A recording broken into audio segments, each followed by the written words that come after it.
जितने भाई गेट के पास खड़े हैं उनसे निवेदन है कि जो खाली दरिया पड़ी है इन पे बैठ जाओ साथियों, आ जाओ इन्हें बैठ जाओ। आगे पीछे जगह गहला खड़े हुए आगे आ जाओ।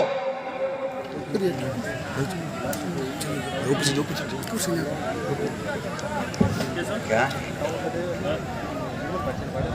राम राम सा। देश के अंदर जो किसानों पर शोषण का एक चरणबद्ध तरीका केंद्र की सरकार द्वारा किसानों पर जुल्म करने के लिए लाया गया, उस शोषण के खिलाफ पूरे देश और पूरे प्रदेश के अंदर गांव-गांव, ढाणी-ढाणी के किसानों ने दिल्ली की सीमा पर बैठे किसान को यह विश्वास दिलाने का काम किया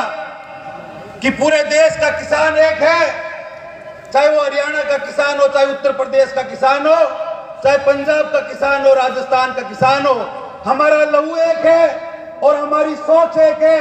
कि धरती हमारी माता है और किसान का शोषण करने वाले के लिए उनके सामने अगर गोली और लाठी और तोप चलेगी तो भी राजस्थान का किसान पूरे देश के किसान के साथ में खड़ा है। इस सोच के साथ में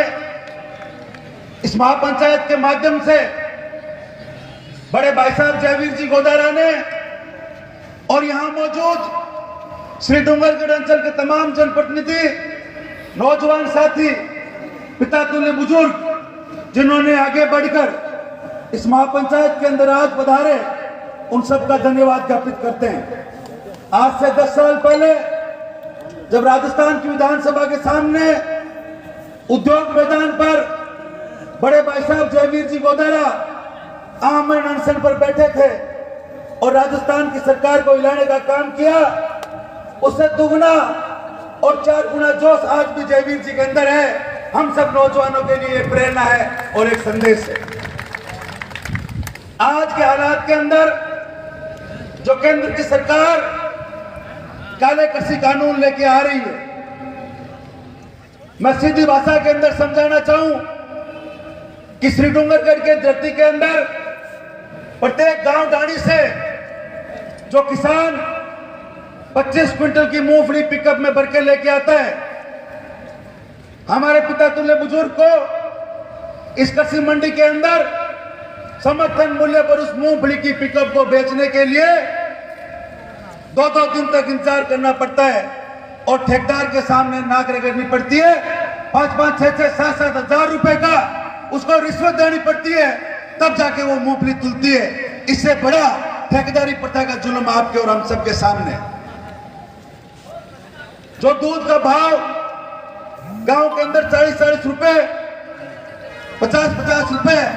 और शहर के अंदर 70-70, 80-80 रुपए लीटर दूध बिकता है, उस दूध के अंदर हम प्राइवेट सेक्टर के अंदर उलझ गए कि ये मोदी डेयरी है, ये अमूल डेयरी है। तो उस डेयरियों के सिस्टम के अंदर जब गांव का किसान उलझा तो आपने देखा होगा कि कोरोना के अंदर जो 6 महीने का कोरोना का काल रहा, उस कोरोना के अंदर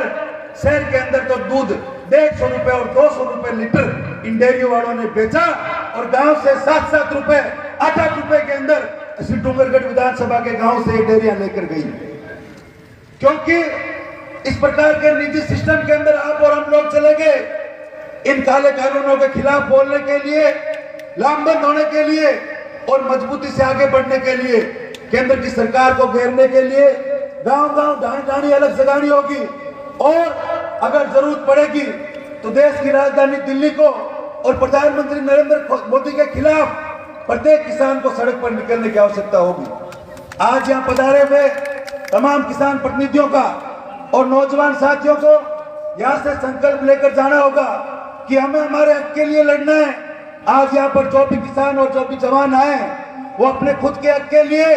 आने वाली पीढ़ी की लड़ाई के लिए हमें लड़ना है। बड़े दुख की बात है कि आजादी के 74 साल बाद श्री डूंगरगढ़ विधानसभा के साथ साथ में पूरा प्रदेश का किसान शिक्षा के अंदर जिस प्रकार से पिछड़ा है, जहां हमें शिक्षा और स्वास्थ्य की ओर आगे बढ़ना था, आजादी के 74 साल बाद श्री डूंगरगढ़ विधानसभा के अंदर कोई ट्रॉमा हॉस्पिटल नहीं है, बहन बेटी के पढ़ने के लिए बालिका महाविद्यालय नहीं है। एक महीने 2-2 महीने के अंदर 5-5, 10-10 नौजवानों को दुर्घटना के अंदर अपनी जान गंवानी पड़ती है। लेकिन कब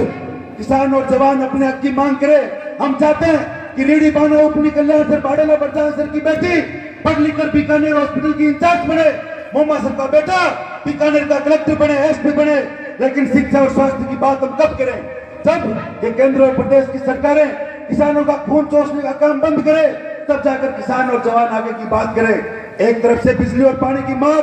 बिजली विभाग की तरफ से जो शोषण किसानों का हो रहा है, मेरे से पूर्व वक्ता बड़े भाई पंकज जी धनखड़ ने बताया, श्री डोंगरगढ़ के प्रत्येक गांव के अंदर बिजली विभाग की जो दादागिरी, जुल्म और शोषण हो रहा है, वो शोषण किसी से छिपा हुआ नहीं है। इस डोंगरगढ़ के अंदर गुसाईसर से लेकर उदरासर और मोमासर के अंदर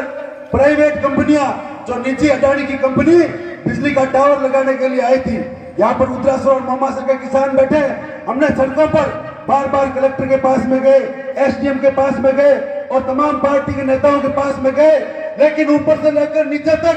सारा सिस्टम बिका हुआ है। हजारों करोड़ों रुपए के बिजली टावरों ने इन किसानों को यहाँ पर शोषण के अलावा कोई काम नहीं किया। लेकिन मैं आज इस मंच के माध्यम से विश्वास दिलाना चाहते हैं कि आगामी समय के अंदर गांव-गांव ढांड जाकर इस केंद्र के काले कानून के खिलाफ नौजवान